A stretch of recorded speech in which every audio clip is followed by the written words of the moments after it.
PDP के general secretary महबूब bag साहब हमारे साथ मौजूद, ऑर्गेनाइजेशन मौजूद है, पीडीपी के सीनियर लीडर भी है। सर, मंडे को जो है फैसला आने वाला है, क्या तवक्का है पीडीपी? नहीं, देखिए, सुप्रीम कोर्ट ने कॉग्निजेंस लिया, मगर देर से लिया, बहुत देर से लिया। मुझे चीफ जस्टिस डीवी चंद्रचूड़ पे बड़ा एतबार था, और अगर आपने 16 दिनों की कार्रवाई देखी होती, लगता था, उनको भी लगता है कि वो कन्विंस थे कि ये कानूनी और आईनी तरीका नहीं था, कोई भी तरीका नहीं था आर्टिकल 370 को डिसफंक्शनल करने का। मगर टाइम बहुत हो चुका है। मुझे ये परेशानी है कि क्या सुप्रीम कोर्ट अब गवर्नमेंट ऑफ इंडिया को कहेगी कि रिवर्स कर लो। देखिए, अगर आपने देखा होगा, वो बड़ा इंटरेस्टिंग था। कपिल सिब्बल माने हुए वो कानूनदान है, और अपने कानूनदान को भी आप क्रेडिट दीजिए जिसने ये आर्टिकल 370 बनाया था, उसका नाम, उनका नाम पता कर लीजिए। खैर, कपिल सिब्बल को चीफ जस्टिस ने पूछा, कपिल जी, क्या आपका मतलब है कि अगर तमाम देश के 130 करोड़ लोग कश्मीरियों को इंक्लूड करके चाहते कि इसको डिसफंक्शनल बनाएं, क्या तब भी नहीं हो सकता था? कपिल सिब्बल ऊपर उठे, उन्होंने कहा, something which is unknown to law has been done by the parliament.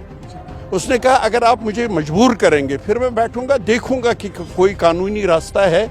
अभी तक क्या कोई कानूनी आईनी रास्ता था? मुझे लगता है कोई कानूनी आईनी रास्ता नहीं है, और इसका मतलब है ये पॉलिटिकल डिसीजन था।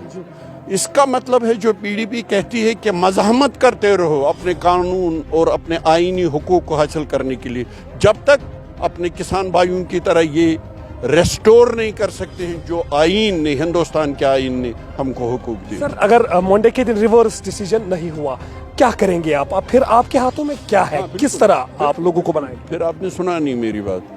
जो किसान भाई थे, उनके फॉर्म लॉज जो थे वो इसी पार्लियामेंट ने पास किए थे।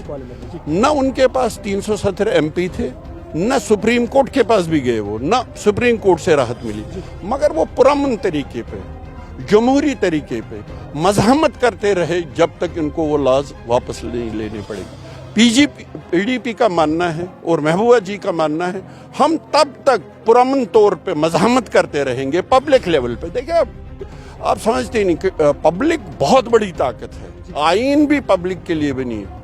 अगर हम पुरअमन तरीके पे मज़ाहमत करते रहेंगे, पूरे कश्मीर के लोग, जम्मू कश्मीर और लद्दाख के लोग, देखिए आज लद्दाखियों से बातचीत हो रही है, पुरअमन तरीके पे वो मज़ाहमत करते हैं। हम तब तक मज़ाहमत करेंगे पुरअमन तरीके से जब तक हमें ये हुकूक हासिल नहीं। आखिरी सवाल, क्या आपको ये लगता है कि यहाँ की रीजनल पॉलिटिकल पार्टीज को एक होना चाहिए? फिर बिल्कुल, 100% मैं कह रहा हूँ, अपनी पार्टी के मफादात भूल के कश्मीरियों को इस दलदल से निकालने के लिए हमको अपने जो पार्टी के मफादात है वो भूल के एक होना चाहिए। यही तो महबूबा मुफ्ती ने किया था कि पीएचडी का कॉन्सेप्ट बिल्कुल भूल के हम कश्मीरियों को इस दलदल से बाहर। क्या आपको लगता है कि वो दिन आएगा जब यहाँ की रीजनल पॉलिटिकल पार्टीज एक हो जाएंगी?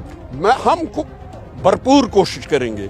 क्या आप हाथ में हाथ मिलाएंगे, वो तो आप तक है। हमारी गुजारिश होगी कि एक हो जाओ, इत्तेहाद करो, इत्तेफाक करो, पार्टी मफादात भूल जाओ, उससे ऊपर उठ के कश्मीरियों के मजमूई मफाद के लिए एक होकर मज़ाहमत करो पुरअमन तरीके से जब तक ये हुकूमत। उम्मीद है आपको मंडे के दिन के हवाले से? उम्मीद आपने नहीं छोड़ी? नहीं, उम्मीद तो नहीं छोड़ सकते, तवक्का नहीं है। तवक्का नहीं।